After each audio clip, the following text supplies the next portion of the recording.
Good evening, Alex. Hi there. Can I sue a plasterer for some cleaning? Well, basically, I need to hire a piece of equipment to clean up the mess that they didn't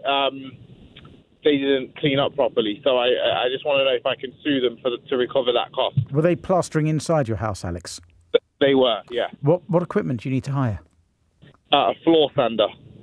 Okay. Did you have a written spec agreed with them?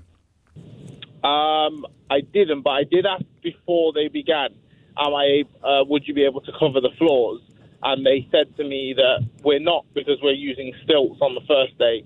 And they also said to me that you won't know that we've been here when we leave. So I took that as an assumption that they would make everything look spotless. Good, because normally if you have a written specification, you'd expect to see something in it like, we'll make it all good afterwards, sure. Which means tied it all up. Without a written specification saying that, it can be tricky. But if they verbally said to you, you won't know we've been here, that's a pretty clear promise to clear up after themselves and get it looking spick and span again.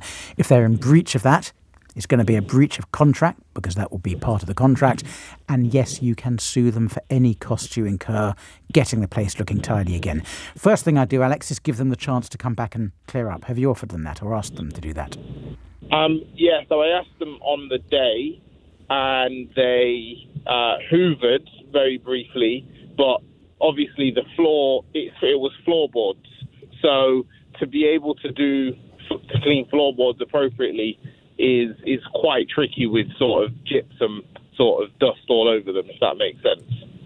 Yeah. So I didn't do it on the day. I mean, why is it tricky to clean floorboards? Why can't you just go around with a mop and a bucket? Well, because wetting floorboards can cause them to rot. So it needs like several treatments.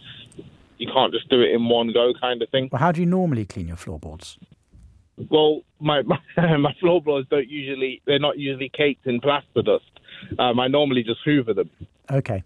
Well, look, yes, if they said that you wouldn't know they'd been there, then that's a term of the contract and you can sue them for it. I would definitely, though, before you incur costs hiring in equipment and hiring in specialists, email them, send them photos, make the point in writing that they said that to you, and give them a chance to come and fix it themselves.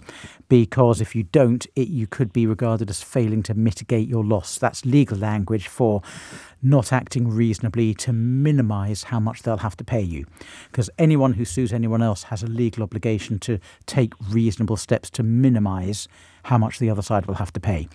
So you do need to do that, Alex. Just asking them to clear up in the afternoon isn't enough, because at that point they weren't in breach of contract.